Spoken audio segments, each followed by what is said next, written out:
just give me a...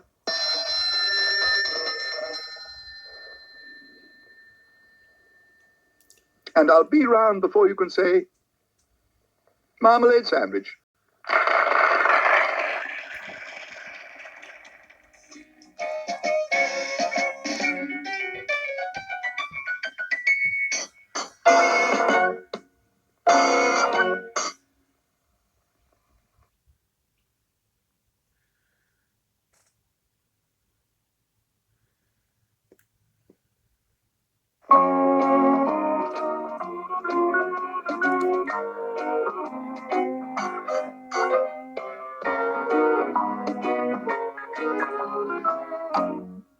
One day, Paddington was opening his morning mail when he came across a letter inviting him to a rugby match.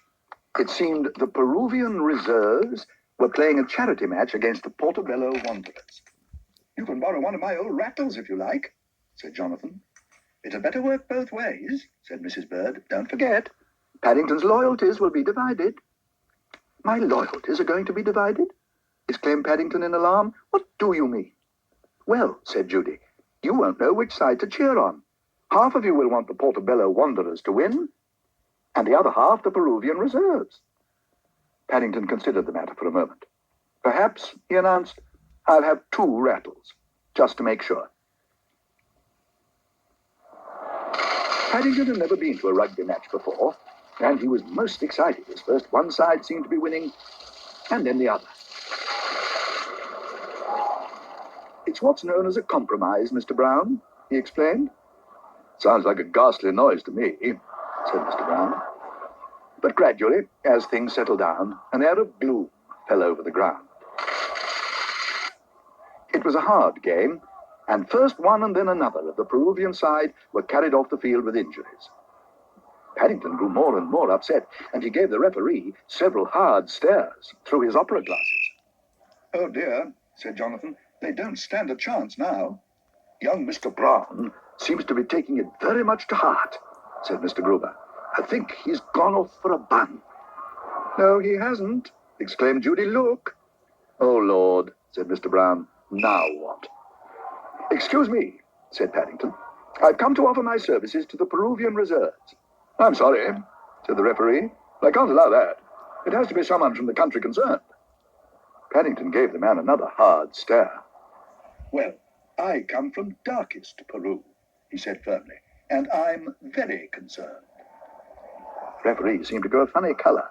Some of Paddington's stares could be very hard indeed. He looked at the ball, and then at the waiting players. "All right," he said. "You can have a go if you like. After all, it is a charity match."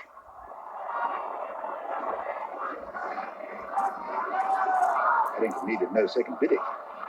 Before the referee had time to change his mind, he picked up the ball and threw it into the middle of the scrum.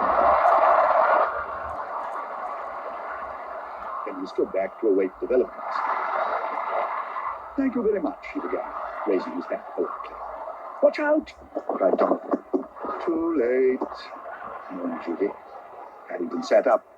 He'd known rugby was a rough game, but never in his wildest dreams had he pictured it being quite so rough, and he could quite see why so many players had been carried off the field.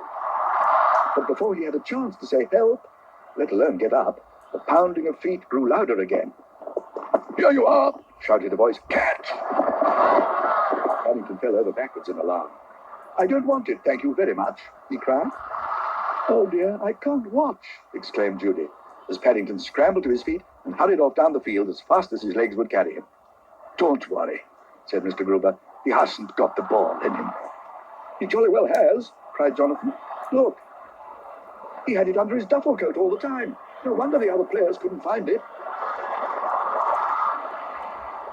"Good old Paddington, he's scored a try. They've won the match.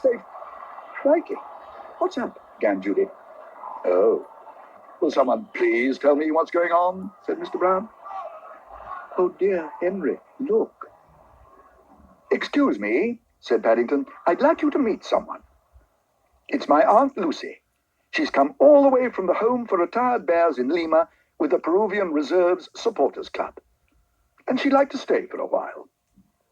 That is, if she may."